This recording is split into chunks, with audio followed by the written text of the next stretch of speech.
ইসলামের ৫টি স্তম্ভের মধ্যে অন্যতম হল রোজা।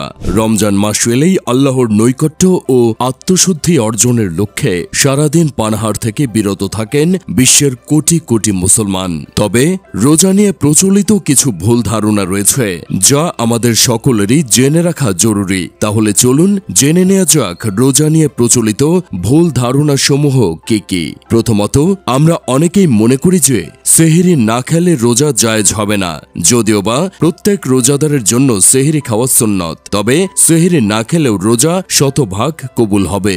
তবে রাসূল সাল্লাল্লাহু আলাইহি ওয়াসাল্লাম বলেছেন, তোমরা সেহরি খেয়ে নাও, কেননা সেহরিতে মহান আল্লাহ বরকত রেখেছেন, তাই সেহরি খেয়ে নেওয়াটাই উত্তম।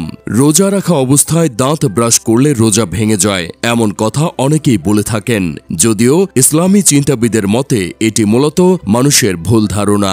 রোজা রেখে অবশ্যই দাঁত ব্রাশ করা যাবে, তবে এক্ষেত্রে খেয়াল রাখতে হবে যেন টুথপেস্ট গলার নিচে না নামে। রোজা রাখা অবস্থায় অনেকেই মুখের লালা নিয়ে বিরাট ঝামেলায় পড়েন।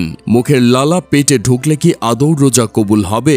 হ্যাঁ, অবশ্যই কবুল হবে, কারণ নিজের মুখের লালা গলাধকরণ করা খুবই স্বাভাবিক একটি শরীরবৃত্তির প্রক্রিয়া, অনেকটা নিঃশ্বাস নেওয়ার মতো। তাই মুখের লালা পেটে গেলে রোজা ভাঙে বা হালকা হয়ে যায় এমন কথার কোনো ভিত্তি নেই। তাছাড়া রোজা রেখে ঔষধ ব্যবহার করা যাবে কিনা তা নিয়েও অধিকাংশ মানুষের মাঝে রয়েছে শঙ্কা। আন্তর্জাতিক গ্লোকোমা সমিতি ও মুসলিম কাউন্সিল অব ব্রিটেনের যৌথ এক বিবৃতি অনুসারে রোজা রাখা অবস্থায় কিছু কিছু ঔষধ ব্যবহার করা যাবে, যেমন চোখের ড্রপ, কানের ড্রপ, ত্বকে মাখার মলম, ইনজেকশন ইত্যাদি। তবে যেসব ঔষধ মুখ দিয়ে গলাধকরণ করতে হয় সেসব ঔষধ গ্রহণ করলে অবশ্যই রোজা ভেঙে যাবে। তাছাড়া আমরা প্রায় সময় রোজা রাখা অবস্থায় অসাবধানতা বশত বিভিন্ন খাবার খেয়ে ফেলি। বিশেষ করে কম বয়সী ছেলেমেয়েদের মাঝে এই সমস্যাটা বেশি দেখা যায়। কেউ যদি সত্যি রোজা রাখা অবস্থায় মনের অজান্তে কোনো কিছুই খেয়ে ফেলে, তাহলে তাকে বোঝার সাথে সাথে খাওয়া বন্ধ করে দিতে হবে।